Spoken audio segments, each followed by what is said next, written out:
Right, welcome back to my next video here. So we are now working on this topology, and almost we are done with most of the configurations here. Um, Downloading the servers, configuring and testing. This is the first part of our work, which we have already done. And now we have configured routing and remote access in STC, which is a Windows network. We have modified the firewall rules to allow ICMP traffic.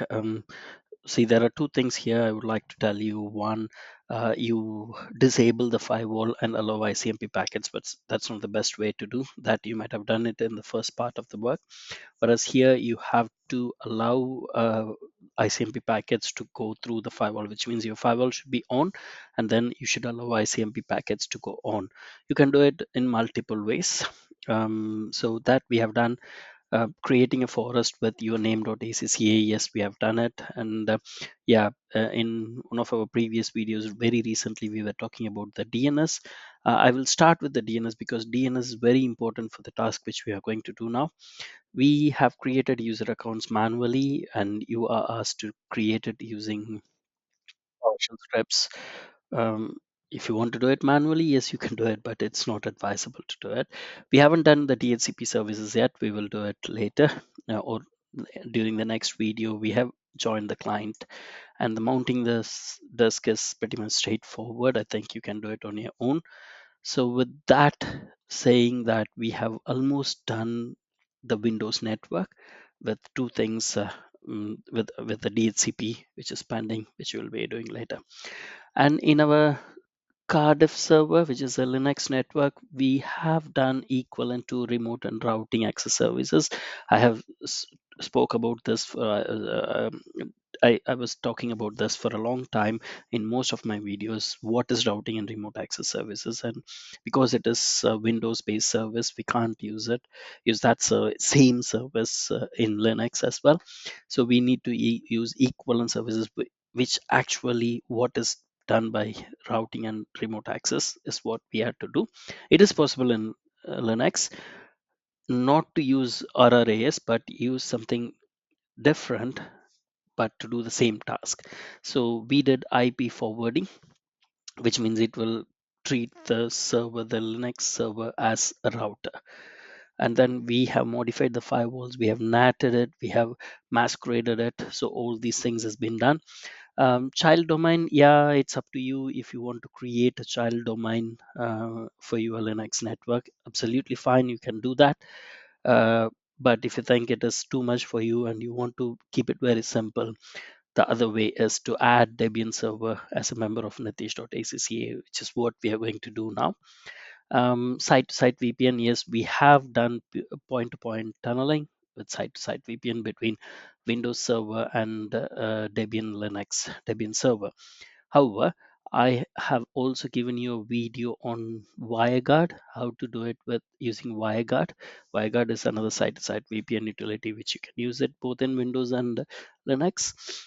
You can use any of those things. PPTPD keeps it simple, but it is not secured, not a best industry practice. But I won't reduce the marks for you. Either you use PPTPD or WireGuard. Okay, it's up to you, up to your flexibility and your interest, which you can do it. So we haven't done DHCP, which we'll be doing later, and the adding the Debian client as a member. See how I'm doing the Debian server, and you can do the same for the Debian client as well. Right, so now we are going to focus on this activity, adding the Debian server as a member. uh, let's move forward here. So before we go into adding the Debian server as a member, um, hold on a second. Right, so you have to have some clarifications on certain things. One of the prerequisite for you to successfully add to a domain is to have your DNS working fine. Okay, I think I had a video previously talking about DNS, what are the checklists and how to work on the checklist. Um, so here are some of the commands as well, some of the PowerShell scripts. I have done it to check how things are working. So I will share this in Moodle the same way. um, if you want to use your own, you can do it. So you have to check whether the DNS is configured properly, whether you have created your A records for the server, uh, and whether you have created your reverse lookup zones and other things. It is very important for you. So one of the things I would like to do is NS lookup nitish.acca, which is my domain server, right? Domain controller, which is my domain. So I get it. So it says that nitish.acca, it has two IP addresses linked to, which is 192.168.1.1 and 10.0.0.1. However, I will ignore this request timed out because it is pointing out to a IPv6 loopback. I'm not much worried about that, but if you want to fix it, you can fix it. So if I say just go to 192.168.1.1, which is my DNS server, to check about my nitish.acca, you would get a more authoritative answer here. You could say that the server is sdc nitish.acca, and you have the address. So I can do it in different way. When I say ns lookup at 192.168.1.1, and I get the IPv4 address, that's fine. So if I ping nitish.acca, I should get a successful ping. So which means that my configurations here works fine, my DNS server works fine.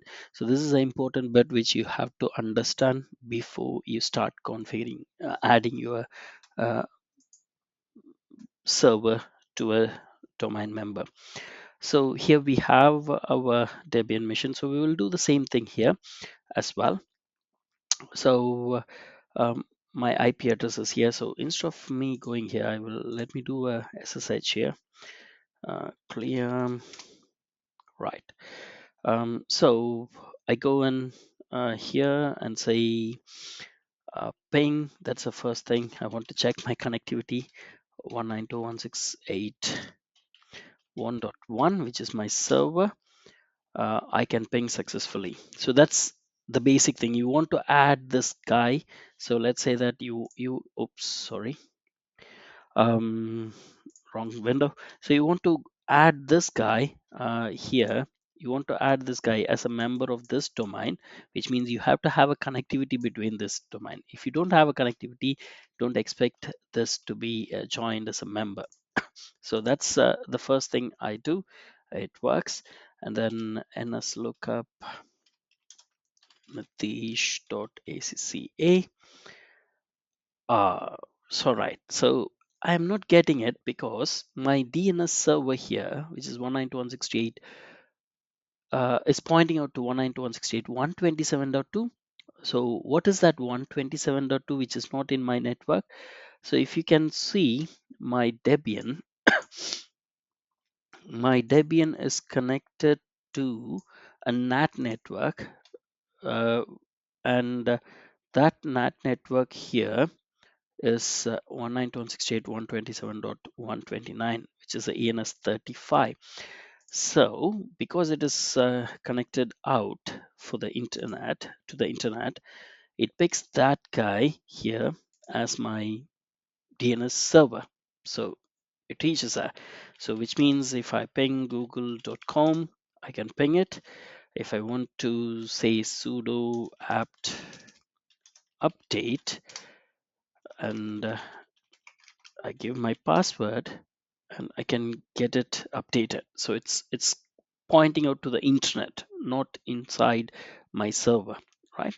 So I have to make changes so that which means because we are almost like in the verge of completing our complex network, we don't want internet access from the Debian anymore. So we can use internet only when we need to update softwares and other things. So other times we can disable it, and we can say that you have to point out to the Windows server.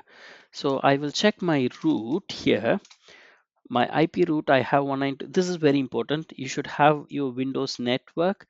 I could see my Windows network is connected via an ENS33, which is my 10.0 interface. I have this I have this PPP, which is point-to-point connection as well. So which means these are the two routes which I need to be in, right? So that is also very important for you to establish connection, right? So coming back to our DNS, because nitish.acc is not picking up. If I'm going to join, try to attempt to join, I can't attempt and join.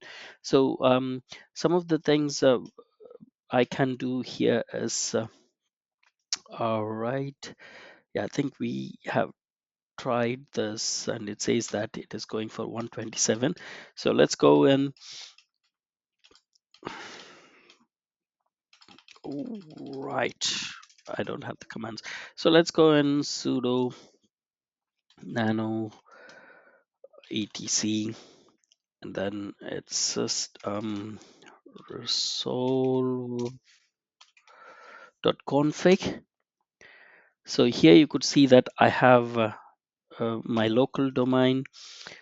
I will also say that my domain is nitish.acca, and I would like to search my domain as nitish.acca, and I would say that my name server is 192.168.1.1, right? Right. So I'm just updating my DNS. The other thing I can do is sudo nano etc network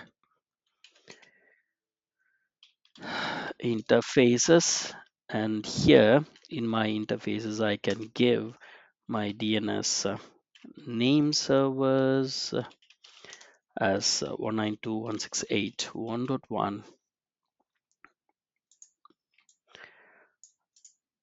and then I can go down to this guy and say the same thing. So I'm updating my DNS server. If you are going through 33 or 34, this is my DNS server, which is 192.168.1.1, right? And now if I go to NS lookup, right, here we go, I get it, right? But the challenge here is I will I can now ping nitish.acca. I can do ns lookup, and then I could say 192.168.1.1, and it will say that it is stc nitish.acca 2.10, which is this machine, which is debian.acc. So my DNS server is my 192.168, my Windows server, which is what our intention is. However, here in this point, you could see that my DNS server was 192.168.127.2, which is the internet. Okay, so whenever I wanted to work inside my network, when I want to access it, then I go here. It's a temporary arrangement. Okay, is that the same case when you work in a real-time environment in an interface? No, it is not the case. You may be having one gateway to enter and exit, and then you have furthermore configurations as well.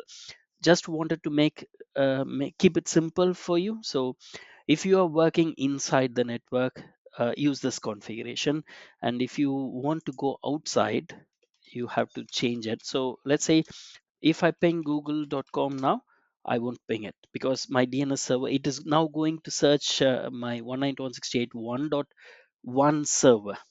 Do you get me? Right? So it won't go, it will fail. So whenever I want to do the internet thing, I will go here to my console and I say that you search my local domain, and I disable my server and save it, and now I can ping it. Oh, it says it's not rooted. ip root. I have my root by default root, so ping google.com. It's not pinging. Let me troubleshoot it.